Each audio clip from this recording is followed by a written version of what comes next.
I want to talk about a little book by Jim Collins. This is his best book that nobody talks about. It's called How the Mighty Fall and Why Some Companies Never Give In. Now, perhaps the reason it's not his most famous book, or most people don't even know that it exists, is it can be a little bit sad and just and dark, to talk about failure and the end of something. But there's so many powerful insights in here that actually enable you to see your decline happening, whether it's in your organization or even at a higher level like in a society. The insights in this will help you see those signs so that as you're declining, you can change course. And that's one of the things that Jim talks about in this book is that pretty much at any point before your company dies, you can turn things around. And it has to do with going back to the source of what made that organization or that group or that entity successful in the first place. And so I wanted to just highlight this book and show you while I'm eating a few of my dumplings here. Here, why don't you enjoy one? We'll have one together. This book talks about 5 stages of decline. So I want to show you what those 5 are and talk you through them. Just give you a little intro to the book. I'll do some other videos where we dive in some of the specific concepts, but I think this framework will be super helpful. So there's a graph there for you. You can see the top, so we go up, up, up, and then we fall down. So the first stage is hubris, born of success. Stage 2, undisciplined pursuit of more. So you have success, so you chase more, but it's not disciplined, and so you go further than you should. And then stage 3 is denial of risk and peril. That's the peak here. And so what happens is you are successful, you double down on that success in a particularly undisciplined way, and that creates problems which eventually lead to a risk and peril, but you're in denial about it, and that's when you start to go down. And so as you start to fall down, you start grasping for salvation. Stage 4 is grasping for salvation, and stage 5 is capitulation to irrelevance or death. So we got these 5 stages. I'll read a summary of each of the stages as Jim Collins words it in his book. And so I've got these sections. So I'll go ahead and read this for you so you have a little bit better understanding. Hubris, born of success. Great enterprises can become insulated by success. Accumulated momentum can carry an enterprise forward. For a while, even if its leaders make poor decisions or lose discipline, stage 1 kicks in when people become arrogant, regarding success virtually as an entitlement, and they lose sight of the true underlying factors that created success in the first place. When the rhetoric of success, we're successful because we do these specific things, replaces penetrating understanding and insight, we're successful because we understand why we do these specific things and under what conditions they would no longer work.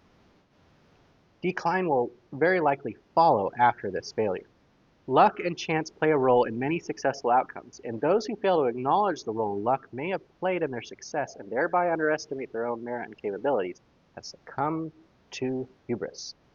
So we all can be successful, but it doesn't mean we were the ingredient in making it successful. We have to have enough humility to recognize that maybe the success was something that we were doing, but maybe it was something that we were simply a beneficiary of. All right, stage 2.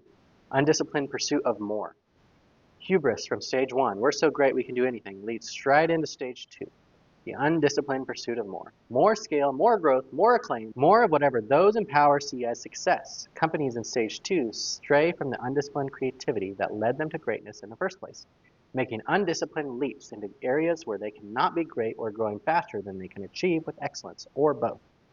When an organization grows beyond its ability to fill its key seats with the right people, it has set itself up to fall. Although a complacency and resistance to change remains dangerous to any successful enterprise, overreaching better captures how the mighty fall. Which is interesting that complacency is a danger, but it's not as dangerous as overreaching. Stage 3. Denial of risk and peril. As companies move into stage 3, internal warning signs begin to mount. Yet external results remain strong enough to explain away disturbing data, or to suggest that the difficulties are temporary, or cyclical, or not that bad, and nothing is fundamentally wrong. In stage 3, leaders discount negative data, amplify positive data, and put a positive spin on ambiguous data. Those in power start to blame external factors for setbacks rather than accept responsibility. Blame instead of accept responsibility. Note that. The vigorous, fact-based dialogue that characterizes high-performance teams dwindles or disappears altogether. When those in power begin to imperil the enterprise by taking outsized risks and acting in ways that denies the consequences of those risks, they are heading straight for Stage 4. Stage 4, grasping for salvation. The cumulative peril and/or risks gone bad of Stage 3 assert themselves, throwing the enterprise into a sharp decline visible to all. The critical question is, how does its leadership respond? By lurching for a quick salvation or by getting back to the disciplines that brought about greatness in the first place? Those who grasp for salvation have fallen into Stage 4. Common saviors include a charismatic visionary leader, a bold but untested strategy, a radical transformation, a dramatic cultural revolution, a hoped-for blockbuster product, a game-changing acquisition, or any number of other silver bullet solutions. Initial results from taking dramatic action may appear positive, but they do not last. Do any of those examples sound familiar?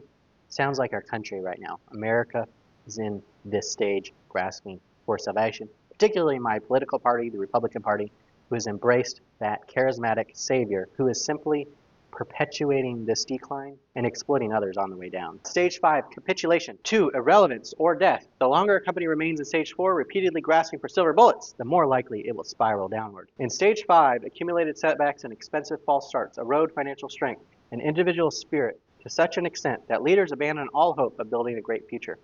In some cases, their leaders just sell out. In other cases, the institution atrophies into utter insignificance.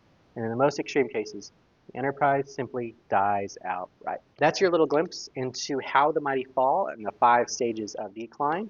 This is by Jim Collins. I'll put a link in the description if you want to get your copy on Amazon.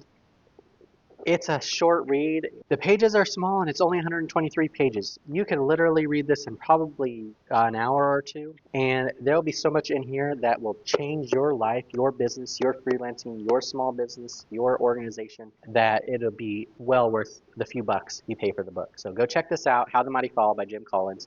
I'm Jason Scott Montoya, and I'll see you on the next video. Are you a small business owner? Have you hit a glass ceiling where year over year, you cannot rise above a certain revenue level? Check out Jason Scott Montoya's book, The Jump, to discover how to level up your leadership and pivot your entrepreneurial passion to the highest level.